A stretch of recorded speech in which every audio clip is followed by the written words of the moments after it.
भाऊ रिकाउंटिंग झाला होता, त्याच्यानंतरही परवीन भाऊ जिंकून आले, पण जे उभाटाचे कॅन्डिडेट होते त्यांनी काही आक्षेप घेतले, ईव्हीएम घोटाळ्याचे आरोप केले.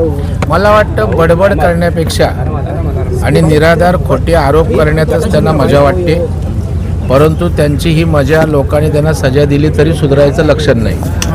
एक सीट काउंटिंग झाली नव्हती, उलट ती सीट काउंटिंग केल्यामुळे प्रकाश दरेकरांची 2000 मतं वाढली. जे पहिला 2000 मतांनी विजय होता त्याचा 4000 मतांनी झाला, 3998 मतांनी.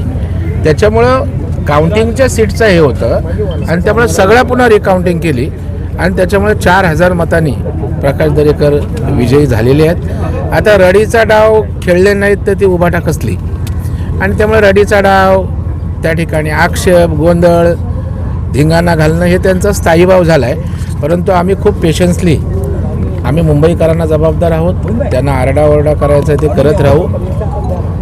मी या ठिकाणी मतदारांचं मनापासून आभार मानतो. इथल्या वनजमिनीचा विषय, इथल्या SRAचे विषय आहेत, या साऱ्या प्रश्नांची जे आम्ही शब्द दिलेत ते पूर्ण करू.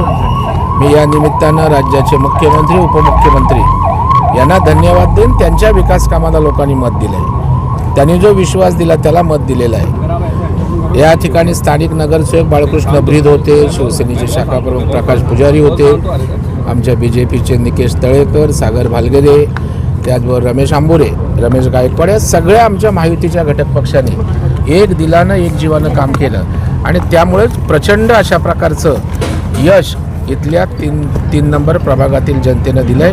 मी त्यांना लाख धन्यवाद देतो, त्यांना मनापासून अभिवादन करतो. पण त्यांचं असं म्हणणं आहे की काँग्रेसच्या मतं गेलं कुठे, काँग्रेसच्या मतं रात्री फिरले काय, कसं काय? वार्ड क्रमांक 3 काँग्रेसचे लोक, पण मला आश्चर्य वाटतं मीडियाचं. त्यांनी काय बोललं आणि काय, काँग्रेसची मिटं शोधा, पोलीस कमिशनरला जाऊन तक्रार द्या.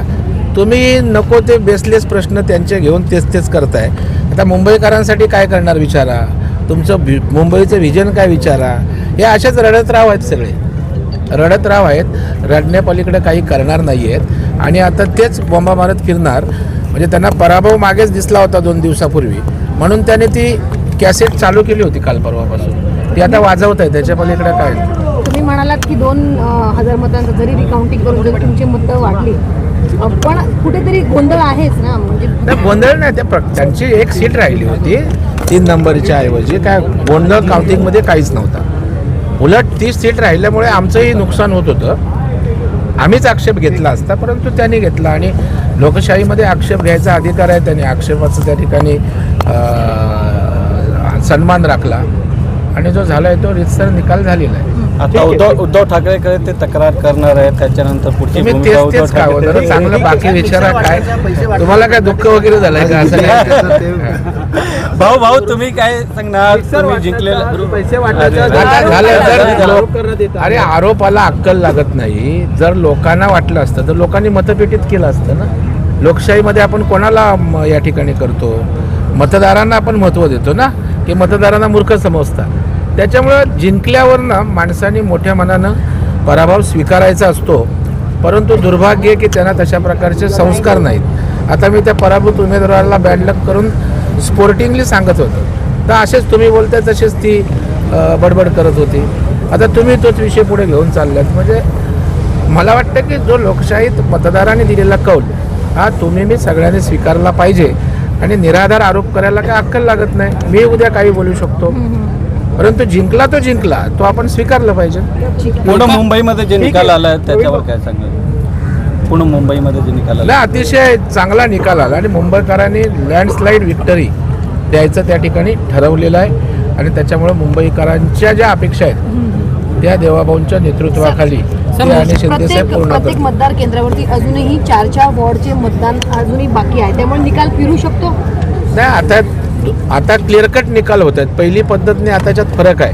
आता 2 वॉर्ड एका वेळेला घेत आहेत आणि 2 वॉर्ड पूर्णपणे जाहीर झाल्यावर पुढचे 2 वॉर्ड घेत आहेत. त्याच्यामुळे फिरणार काय, निकाल जाहीर झालेले डिक्लेअर झालेत, फिरायचा विषय येतो कुठे?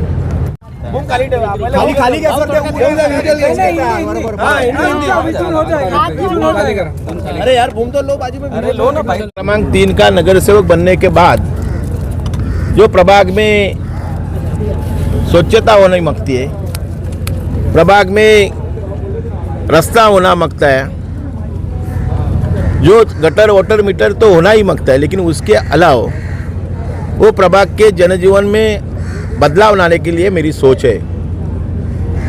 महापालिका के ओर से वहाँ पे अच्छा प्रकल्प लाएगा, वो तो काम विकास का करेगा, लेकिन युवकों के लिए मैं कौशल्य विकास केंद्र निर्माण करने वाला है, और वो कौशल्य विकास केंद्र की ओर से हमारा तरुण तरुणी को शिक्षित करेगा, ट्रेनिंग देगा और उनको रोजगार स्वयं रोजगार के लिए मदद करने वाला हूँ। मेरा महिला भगिनी है, उनके लिए उनका आर्थिक सक्षमीकरण करने का मेरा इरादा है, इसलिए वही प्रभाग में एक महिला औद्योगिक केंद्र भवन में उभारने वाला हूँ। वो भवन से महिला बचत गट हो, महिला औद्योगिक सहकारी संस्था हो, महिला सेवा सहकारी संस्था हो, उनको आर्थिक मदद के लिए, व्यवसाय करने के लिए वो केंद्र से मैं मदद करना वाले हूँ। मेरे प्रभाग में बड़ी बड़ी इमारत है, वैसी झुग्गी झोपड़ी भी है, और झुग्गी झोपड़ी में रहने वाले विद्यार्थी होशियार है, लेकिन उनको यूपीएससी एमपीएससी में पढ़ाई करने के लिए किधर सेंटर नहीं।